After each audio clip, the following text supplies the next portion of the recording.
food, soft music in the background. Everything felt normal, almost too normal. Nia sat quietly, tired from another long day, but she still forced a small smile as her family laughed around her. Her mother, Folake, was serving food like nothing in the world was wrong. Tammy was talking about some new designer bag she wanted, and her father, Adewale, seemed relaxed for once. For a moment, Nia almost forgot how exhausted she really was. Then suddenly, in the middle of the conversation, her father looked at her and asked casually, "Nia, is your monthly allowance enough?" The question didn't make sense. She blinked, thinking she heard him wrong. "My what?" He frowned slightly. "Your allowance. The money I send every month." Nia let out a small, confused laugh. "What allowance?" The words hung in the air. Everything stopped. Her mother's hand froze mid-air. Tammy went quiet. Even the sound of cutlery disappeared. Adewale's face slowly changed. The calm expression faded, replaced by something else. Something pale, something shocked. "You mean," he said slowly, his voice dropping, "you don't receive it?" Nia's heart started beating faster, confusion turning into something heavier. "Receive what?" she asked again, softer this time. And in that moment, without anyone saying it out loud, something in the room broke. "You never received it." Adewale's voice was no longer calm. It came out slower this time, heavier, like he was trying to understand something that didn't make sense.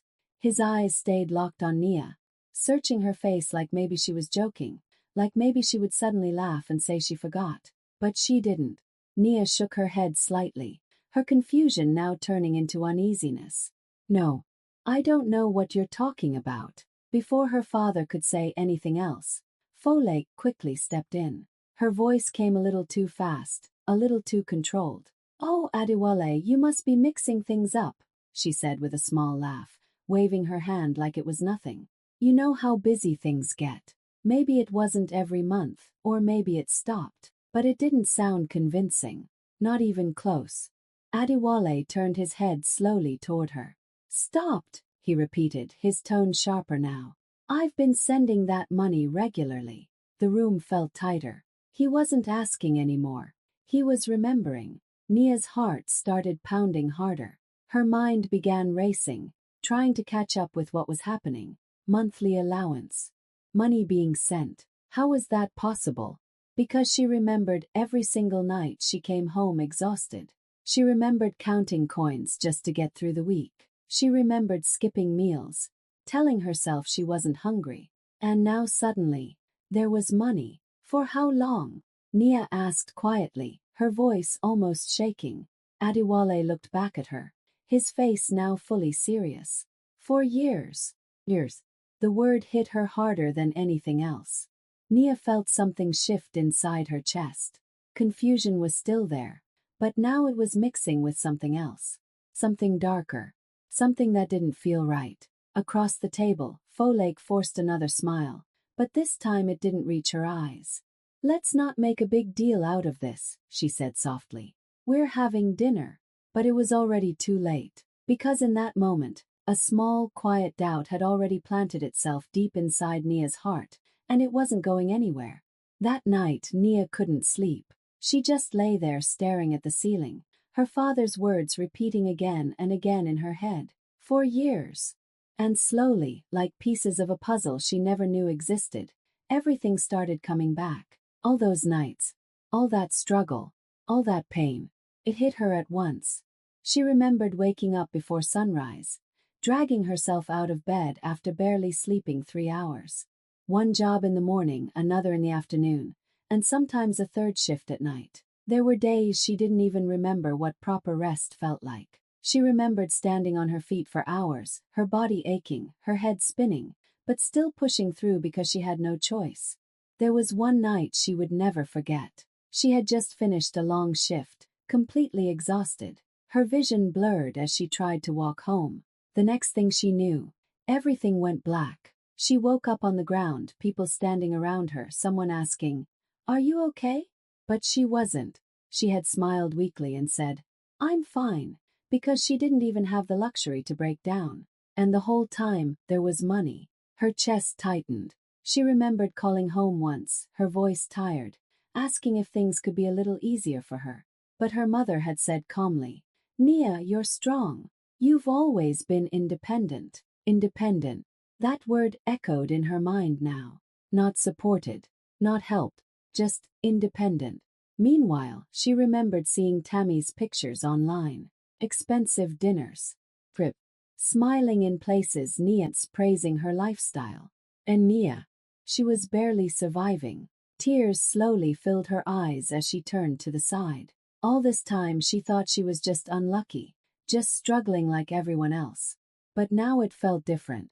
Now it felt like she wasn't just struggling. She had been left to struggle. The next day, Nia found herself scrolling through her phone, her mind still heavy from everything she had learned. Almost without thinking, she opened Tammy's social media. And there it was. Completely different world. Tammy was standing in front of a luxury hotel, smiling like life had never been hard a single day.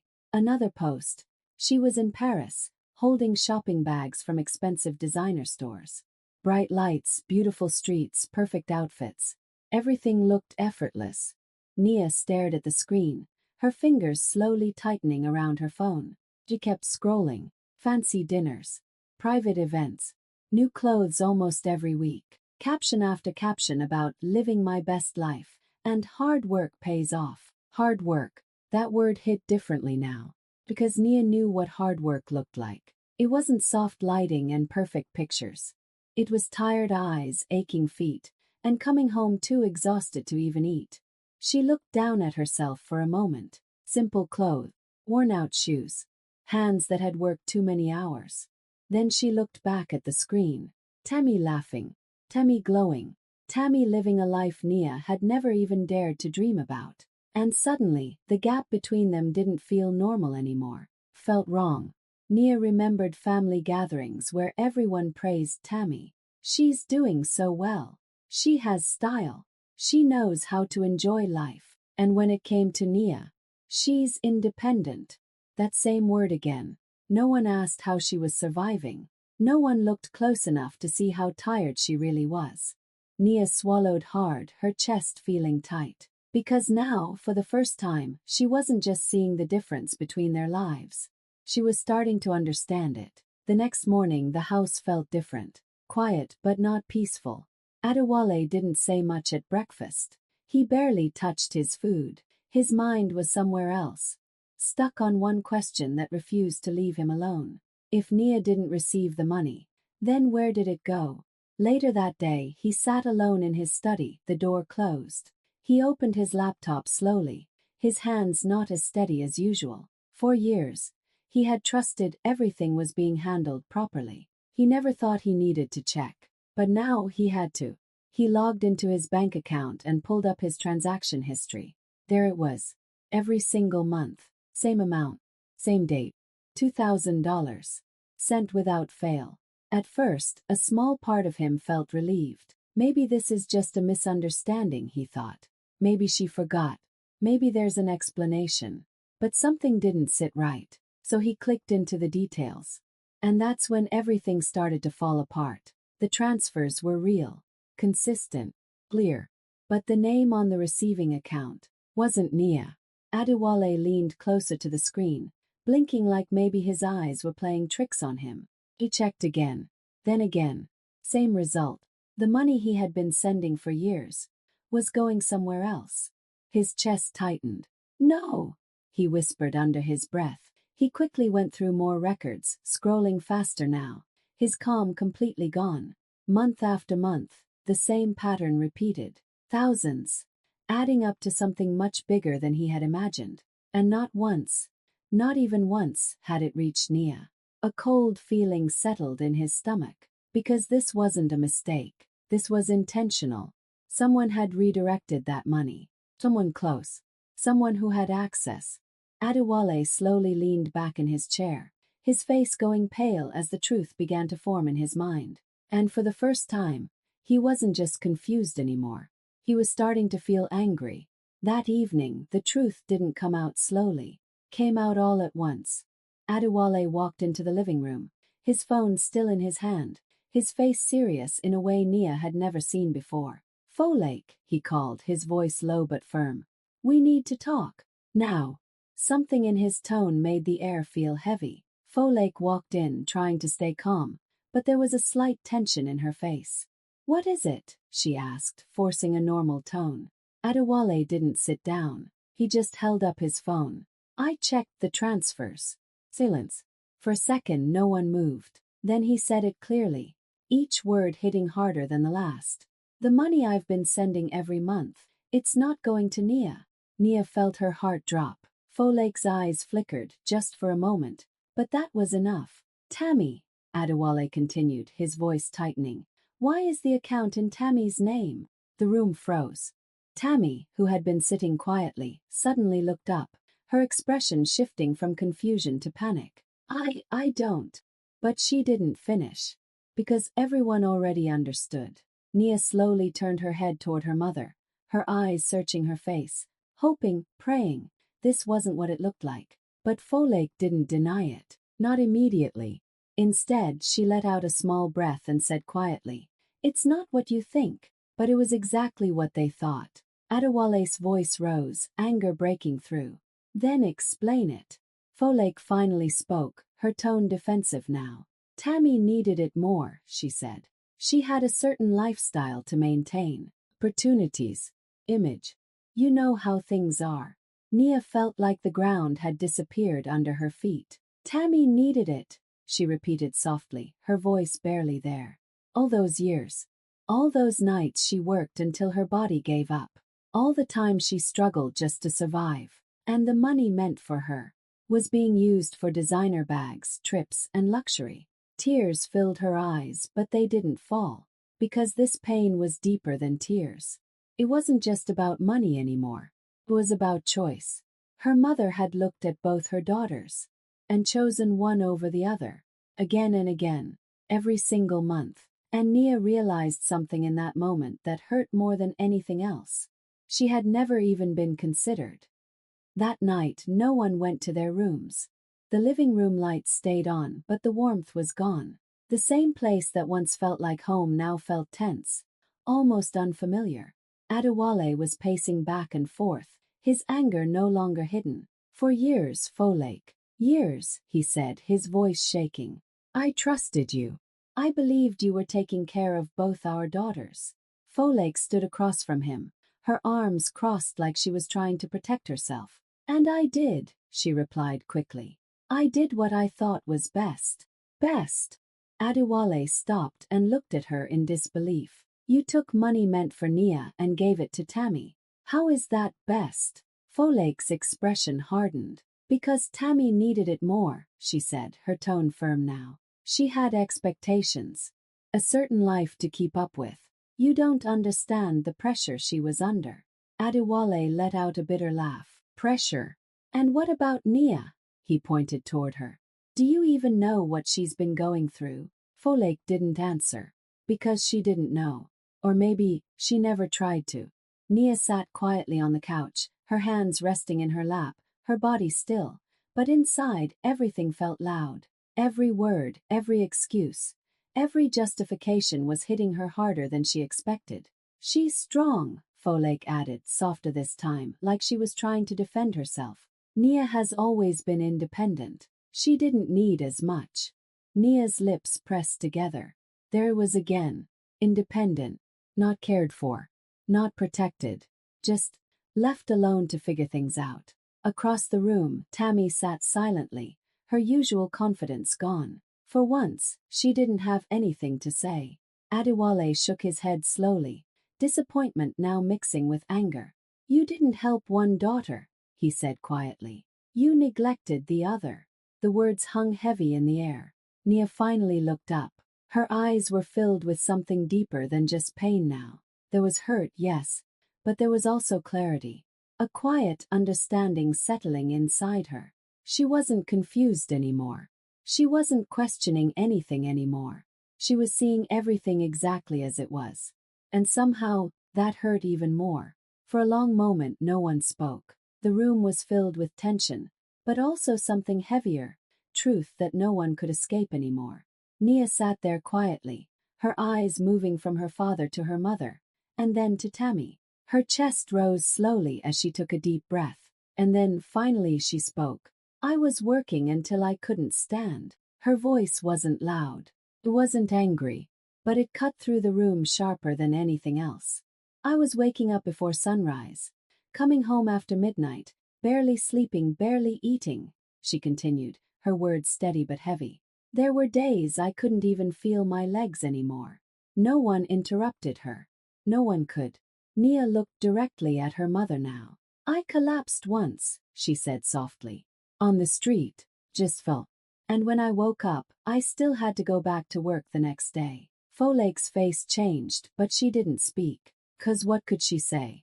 Nia's eyes slowly shifted to Tammy. And all this time, she continued, her voice tightening just a little, you were funding her life. The words landed hard. Tammy's lips parted slightly, but no sound came out. For the first time, she looked completely lost, like she didn't know where to look or what to say. The truth was no longer hidden behind excuses or explanations. It was right there, clear, unavoidable. Nia swallowed, her throat tight now. I thought I was just struggling, she said quietly. I thought maybe this is just how life is. Her voice softened even more. But it wasn't, was it? Silence. Heavy, suffocating silence filled the room. Adewale looked away, guilt and anger written all over his face. Folake stood still, her earlier confidence completely gone. And Tammy. She couldn't even look at Nia anymore. Because in that moment, reality hit all of them at once. This wasn't just a misunderstanding. It wasn't just about money. It was about everything that had been taken from Nia, without her even knowing. And now, for the first time, no one could pretend otherwise.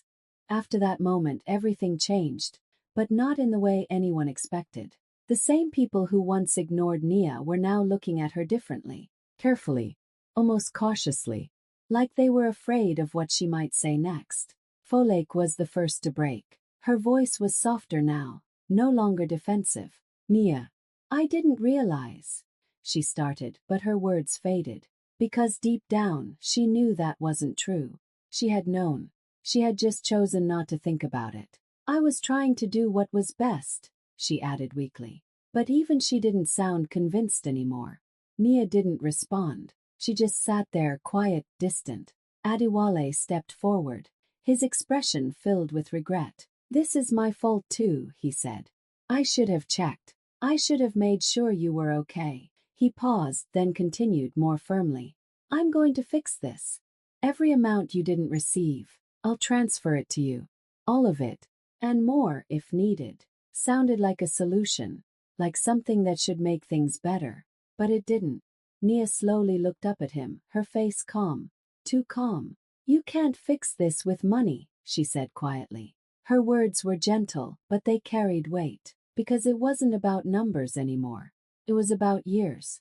Years of struggling alone. Years of being overlooked. Years of believing she had no one to rely on. Folake's eyes filled with tears now. Please say something, she whispered. Don't shut us out like this. But Nia already had. Not loudly. Not dramatically. Just quietly. The connection that once existed between them felt distant now. Almost gone. Even Tammy, who used to walk around with confidence, now sat silently, her head lowered, the reality finally settling in. For the first time, the roles had shifted. Nia wasn't the one seeking approval anymore. She wasn't the one trying to be seen. Now they were the ones trying to reach her. And she was the one who had stepped away. 'Cause once trust breaks like that, doesn't come back the same. The room was quiet again, but this time it felt final. Nia slowly stood up, her movements calm, her face steady. There were no more tears, no more confusion, just clarity. She looked at her father first, then at her mother. You didn't just take money, she said softly, her voice controlled but heavy with meaning. You took years of my life. No one moved. No one tried to interrupt her. Years I can't get back, she continued. Years I spent struggling, thinking I had no one, thinking I had to survive on my own. Folake covered her mouth, tears falling now. But Nia didn't look away. Adewale stepped forward again, almost desperate. "Let me fix it," he said. "Please. Let me at least give you what was yours." Nia shook her head gently. "I don't want it," she replied. The words landed harder than anything else she had said. "'Cause this time she meant it. I've already lived without it," she added. "I've already built myself without it." There was a quiet strength in her voice now. Not anger, not pain, just truth. Without another word, she picked up her bag and walked toward the door. No one stopped her, because deep down, they knew they had already lost her. Months later, Nia sat in a quiet office, sunlight coming through the large window beside her. The space was simple, but it was hers. Every part of it. Her laptop was open in front of her, work neatly organized, everything under control. No chaos, no struggle, no waiting for anyone. She slowly closed the laptop and leaned back, taking a deep breath. Real peace. A small, quiet smile touched her face as she looked out at the city. And in that moment, one thought stayed with her, clear and unshaken. While they were choosing who deserved more,